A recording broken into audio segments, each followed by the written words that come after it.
Hello, welcome back to Math with Business Applications.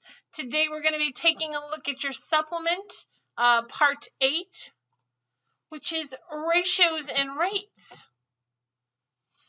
So what we're going to look at in this particular presentation is the idea of what a ratio is, how to set it up and simplify it, specifically how to simplify it when there are fractions and decimals inside that ratio. When we take a look at rates, we'll look at what a rate is, how it differs from a ratio, what a unit rate is, and how to set one up using cost or per. And then we'll take a look at a specific case known as comparing rates. So to begin, what is a ratio? A ratio is a comparison of two units of the same quantity. There are four distinct ideas when we're looking at a ratio here. Ratios will be the same unit, and those units will cancel out. Ratios are given most often in fraction form. They are listed as fractions or improper fractions. We do not list ratios as mixed numbers. Other forms of ratios will take their cue from the fraction. In other words, how we set up the fraction will determine how the other forms will look. Ratios are always reduced to lowest terms. And as I said, they're a comparison of two quantities, and those quantities should be whole numbers when we're looking at the reduced form. So we're going to set up and simplify the following ratio. There are 1,600 people at the first match compared to 2,400 people at the second match. The ratio would be a comparison of the people at the first match to the people at the second match. This means the ratio would equal 1,600 people at the first match to 2,400 people at the second match. Notice that the units here will cancel, leaving us just 1,600 over 2,400. Again, this particular fraction can be reduced by 100, giving us 16 over 24. 16 over 24 can be reduced even further as 8 goes into both of those numbers, leaving us 2 over 3, or 2/3. This is the fraction form. Our ratio can be written in three different ways. The first of which is that fraction form, 2/3, or I can write the ratio using a semicolon. I'm sorry, is that a colon or semicolon? That's a colon. Using a colon, 2 to 3. Or we can actually write the ratio out in words using the word 2 in between. This is the ratio of 2 to 3. Each one of these formats is correct, but some of them do have specific uses.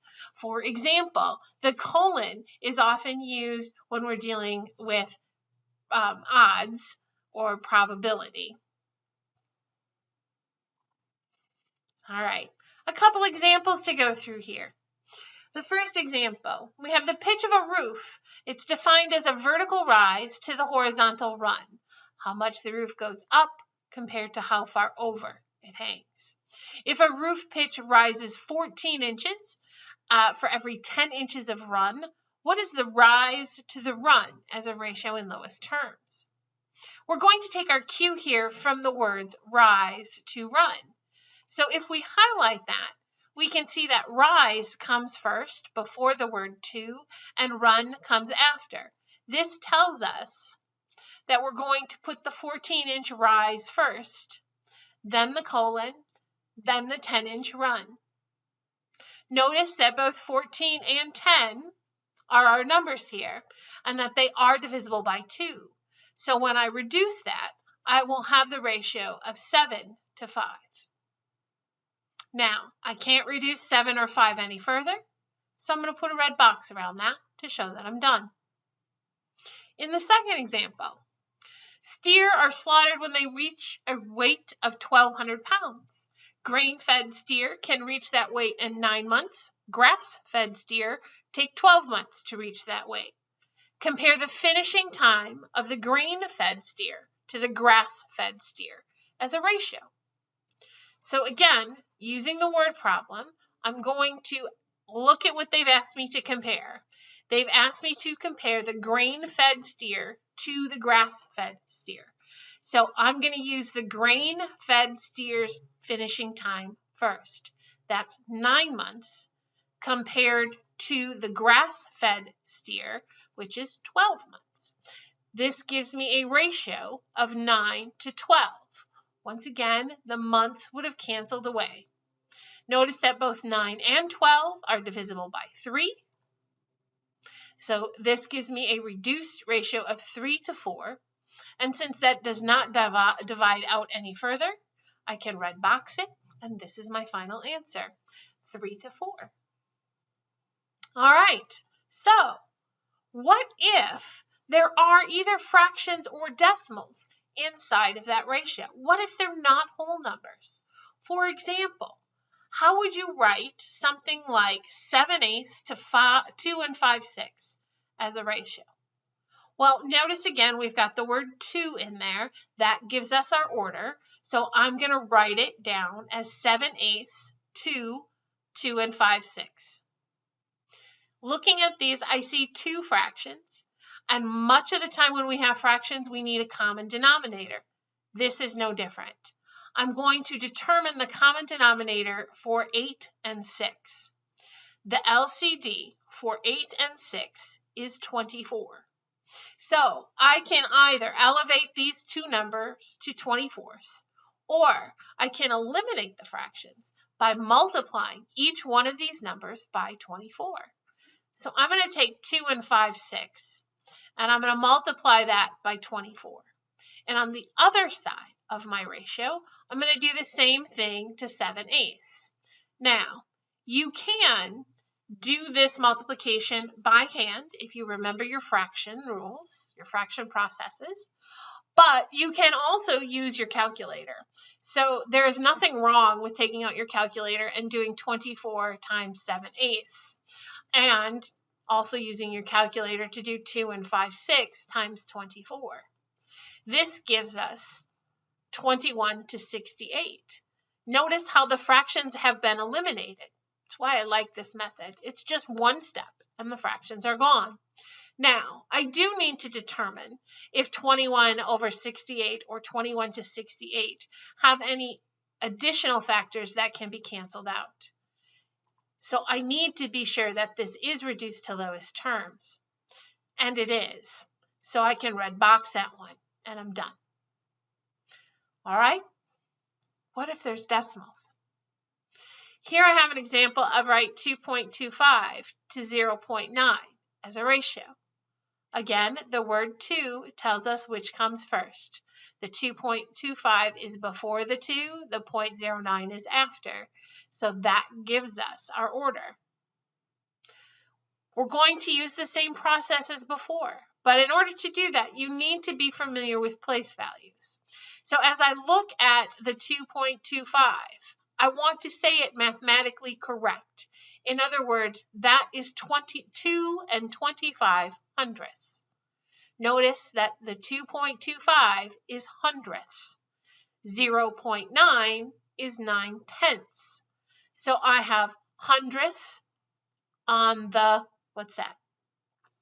left-hand side, and I have tenths on the right-hand side. The common denominator for hundredths and tenths is hundredths. So I am going to take the 2.25 or 2 25 hundredths to 9/10, and I'm going to multiply both of those terms by the 100. So I'm going to take 100 times 2 25 hundredths. I'm going to take 100 times 9/10. When I look at this, this gives me 225 to 90. Notice the decimals have been eliminated. Now, I do need to check to be sure that this has been reduced to lowest terms. So looking at 225 and at 90, I see that they are both divisible by 9. 9 goes into 225 25 times, and 9 goes into 90 10 times. Looking at 25 to 10, I see we can still take a 5 out. So when I reduce those, I get 5 to 2. I cannot reduce this any further, so 5 to 2 is my final answer. A quick word here that I would never change this to a mixed number. As I said when we first discussed ratios, we would leave the ratio as an improper fraction if needed. It's a comparison of two numbers. Mixed numbers need 3. So we're not going to go with mixed numbers, and we're going to keep them as improper fractions. All right, couple more examples. First one, we have the pedals of a bicycle rotate faster than the back wheel, right? You push your pedals, they go faster than your back wheel does. The pedals go through 4 rotations for every 2.5 rotations of the back wheel. Write this as a ratio. I am going to do 4 rotations for every 2.5 rotations. This gives me the order of 4 rotations to 2.5 rotations, or 4 to 2.5. Since I have a fraction inside of my ratio, I want to find the common denominator for 4 and 2.5. The LCD, or lowest common denominator, for 2 and 1, because that would be 4 over 1, is 2. So I'm going to multiply both sides of this ratio by 2, and that's going to give me 8 to 5. Now, 8 to 5 can no longer be reduced, so I can red box that one, and I now know the ratio. All right, recipe calls for 4.5 cups of flour for every 1 1/3 cups of sugar. Write in lowest terms the ratio of cups of flour to cups of sugar. So again, I'm taking my cue from the actual wordage of the problem, and they're asking me for cups of flour to cups of sugar. Since it's 4.5 cups of flour to 1 1/3 cups of sugar, I now know the order to use. This gives me 4.5 to 1 1/3. There are mixed numbers in both parts of this ratio. I cannot have that. Ratios should be a whole number compared to another whole number. So to eliminate the fractions, the mixed numbers, I am going to find the LCD of 2 and 3. So the first number that both 2 and 3 go into is 6. So I am going to multiply both parts of this ratio by 6. 1 1/3 times 6, 4 1/2 times 6. And when I do that multiplication, I get a 27 to 12. Notice again, both 27 and 12 can be reduced by 3. This leads us to 9 to 4. 9 and 4 are not reducible. There is no number that goes into both besides 1. So this ratio is complete, and I have my answer. The ratio of flour to sugar is 9 to 4. I have here a couple of examples with decimals. So Romy and Fat Boy are my foster dogs. Romy weighs about 51.4 pounds. Fat Boy is 12 pounds, maybe. We're going to write a ratio of their weights in lowest terms. Since it was presented with Romy first and Fat Boy second, and I have no other direction, I'm going to use Romy's weight first at 54.1 pounds, and then Fat Boy's weight at 12 pounds. This gives me a ratio of 54.1 to 12. Now, if I say it correctly, this is 51 and 4/10. 51 and 4/10 to 12. Since I have tenths in one part of the ratio, and no decimals in the other part of the ratio, the 12, I'm going to multiply both sides of this ratio by 10. So 51 and 4/10 times 10 and 12 times 10. This gives me 514 to 120. These are reducible, and in lowest terms, I will have 257 to 60. Neither of these can be reduced any further. It looks like they should, but they cannot. So we're done with that problem. All right, the second problem. I put a little baseball in here. Orlando, can't say it. Orlando Arcia? Orlando Arcia has a batting average of 0.242, or as they would say, just 242. And Eric Sogard has a batting average of 0.2. Right, the ratio of Orlando's batting average to Eric's batting average. Be sure to reduce. So they've told me the order. Orlando's batting average to Eric's batting average. So I can put Orlando's number in first. This is 0.242. I'm going to compare that to Eric's at 0.2. Notice, if I say these properly, that's 242 thousandths compared to 2 tenths. So I need a common denominator for thousandths and tenths. So the LCD for thousandths and tenths is going to be 1,000. So I will multiply both sides of this ratio by 1,000.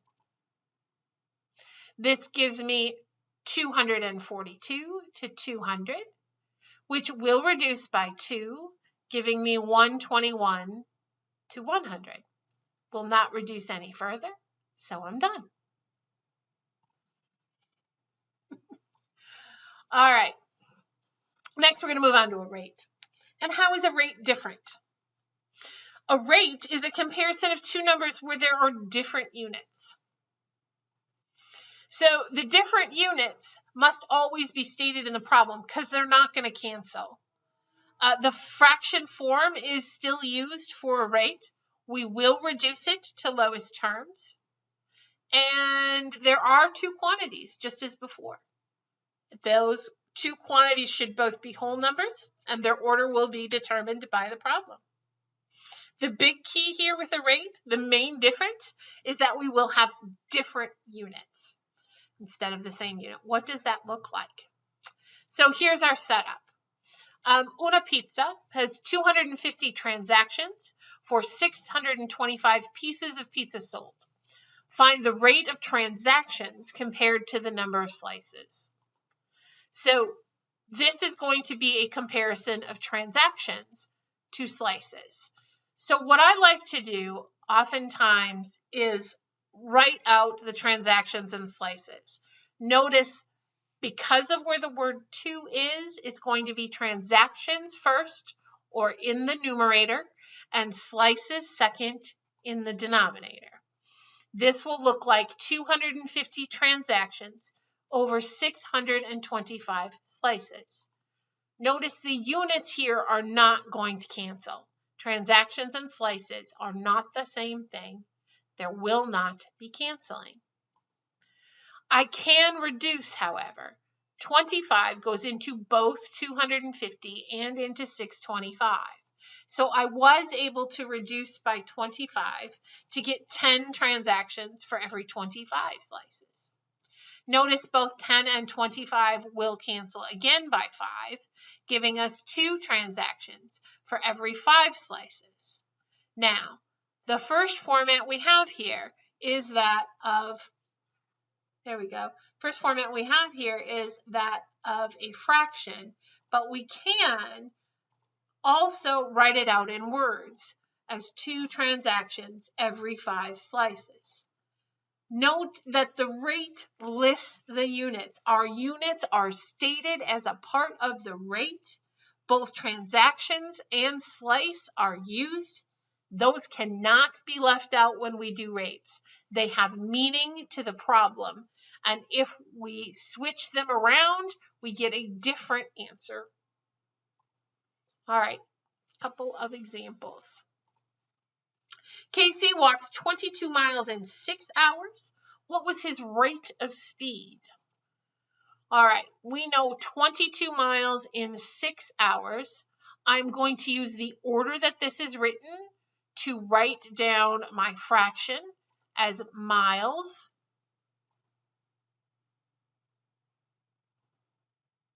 in 6 hours. Notice that both the 22 and the 6 are divisible by 2. And that's going to give me 11 miles over 3 hours, or 11 miles every 3 hours. I can write this either way. 11 miles over 3 hours, that is a rate, or 11 miles every 3 hours. Red box that, we're done. All right, Festival sold 40,000 pounds of brats over 45 days. At what rate did the brats sell? So, since they've given it to us as 40,000 pounds of over 45 days, we're going to do just that and put 40,000 pounds in 45 days. And our fraction will look like 40,000 pounds over 45 days. Both of these numbers are divisible by 5. So we're going to get 800 pounds in 9 days, or sales of 800 pounds every 9 days. It doesn't reduce any further. We're good. That's Romy. He sounds like a pig. Roman. All right. So there are some special cases of rates. You probably, some of you at least, with the last examples were like, why are we doing 800 pounds every 9 days? Why don't we just figure out pounds per day? Well, we can, and that's known as a unit rate. This is when you take a comparison of two quantities of different units, but you go ahead and divide them out. So when we do a unit rate, we still have different units, and they must be stated just as they were with a rate. Instead of having whole numbers, the decimal form is used. We don't use a fraction most of the time. We use an actual decimal form. That fraction will be divided out. When we have the two quantities, the denominator or second number is always 1. And so it disappears a little bit, and that can be confusing to some people. I'll point it out when we get there. The order that we do it is either determined by the word per in the question, not necessarily the order of the question, but the words surrounding per. In other words, the word before per will go on top. The word after per, the unit after per will go in the denominator. So here's a setup and something to simplify. So Maria's going to drive 1,349 miles to her new home in Port Lavaca, Texas. It took her 24 hours to complete the trip. We're going to determine to the nearest tenth her unit rate in miles per hour. So the rate is a comparison of miles to hours. Miles comes before the word per, hours comes after. So that tells us how to set this up. We're going to do 1,349 miles in the numerator or top of the fraction, and the 24 hours in the denominator.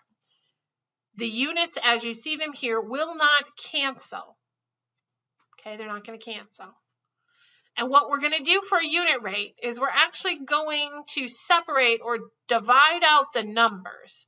We're going to separate the two numbers, the 1,349 over 24, and we're going to separate that slightly from the miles over the hours. Once we divide out the numbers, we will get a decimal, and that decimal is 56 and 2,083 10,000ths, or 0.2083. And the bar above the 3, in case you don't remember, is for a repetition. In other words, when you punch this into your calculator, you're going to keep getting a 3 on the end. And that bar above the 3 indicates that that 3 continues to repeat. So I've got 56.2083 with the bar above it, miles per hour. That bar is the per, so miles per hour. Now, we're going to round this as was requested, in this case to the nearest tenth. So that's going to give us 56.2 miles over hours, or 56.2 miles every 1 hour, or 56.2 miles per hour. So she covered on her trip 56.2 miles every hour, every 1 hour on average. How do we use the unit rates? Well, I've kind of gone over per a little bit, but we can use unit rates based on cost. A unit rate based on cost, also called a unit cost, places the money in the numerator all the time. So if we were to find the unit cost of a 24-ounce box of cereal that's selling for $3.49.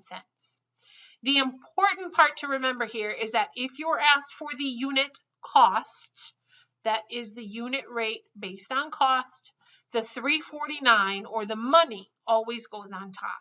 So we're going to take $3.49 over the 24 ounces, or the money over the ounces. Then we're going to go ahead and separate the numbers there from the units. That would be 3.79 over 24, or dollars over ounces. We'll divide out those numbers to get 0.157916 repeating, dollars over ounces. Now, because this is money, we want to round it to the proper place. And money uses 2 decimal places. So 2 decimal places in is a 5. The 7 or next decimal place is going to round that 5 up. And we have $0.16 per ounce. Converting this back, this is 16 cents for every 1 ounce, or 16 cents per ounce. All right. Again, just as a reminder, your unit placement, when it's not cost, and you see the word per, is determined by the word per. If Reba's Fitbit shows 4,226 steps in 35 minutes, determine her steps per minute. The fact that it asked me for steps per minute lets me know the 4,226 steps is going to go on top and the 35 minutes in the denominator. Again, it is the word per that helps me to separate. All right, so now I'm going to take the 4,226 and divide it by 35 to divide out those numbers. And I get 120.7428571 steps per minute. And I need to round that to the proper place. Since we cannot take a full step, or a partial step, I'm going to round this up to get 121 steps over minutes, or 121 steps every single minute, or a rate of 121 steps per minute. Couple of examples. Veronica pays $5.25 for 3 pounds of potatoes. What is her unit cost? Again, unit cost puts dollars over pounds in this case. So we've got $5.25 for 3 pounds, or $5.25 over 3 pounds. Separating them out, I have 5.25 over 3. That's dollars compared to pounds, or $1.75 over pounds, which is $1.75 every 1 pound, or $1.75 per pound. That's a lot of money for potatoes. Potatoes are usually cheaper. I can red box that once I've got the answer. All right. Festival sells 40,000 pounds of brats over 45 days. What's the rate of sales in pounds per day? Notice how I've asked for pounds per day. That's my indication that I actually want the unit rate here.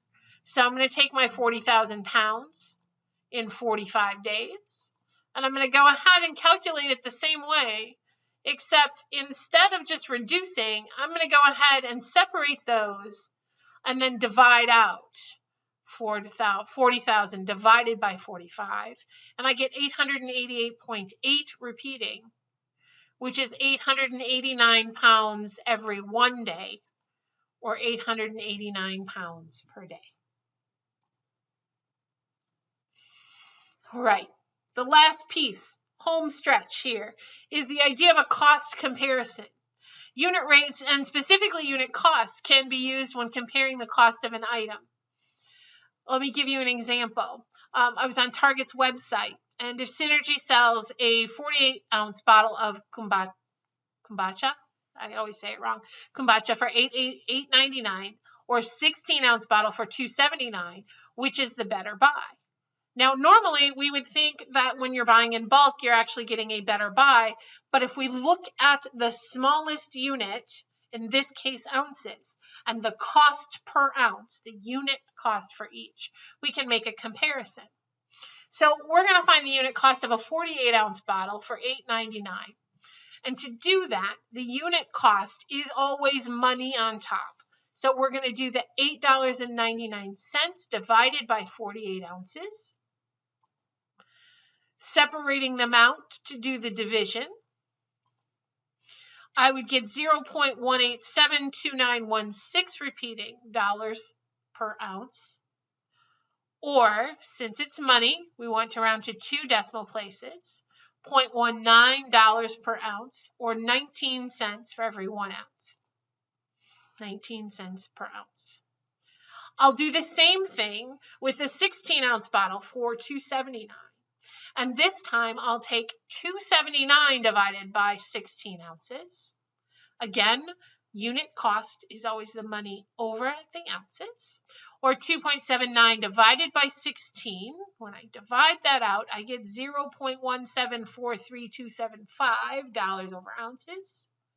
Rounding to 2 decimal places because it is money, I'm going to get 17 cents or $0.17 per ounce, which amounts to 17 cents every 1 ounce, or 17 cents per ounce. Comparing the two, we see that the $8.99 for 48 ounces works out to 19 cents an ounce, versus the $2.79 for 16 ounces works out to 17 cents per ounce. When we compare them then, it shows that the 16-ounce bottle is cheaper by the ounce and therefore would be the better buy. So when answering this problem, I'm looking for the cheaper monetary amount per ounce. Therefore, the 16-ounce bottle is a better buy.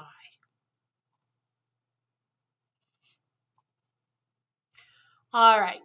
If you would like some extra practice, not required, not graded, you will find some extra practice for this information in your supplement, page 20, problems 1 through 9.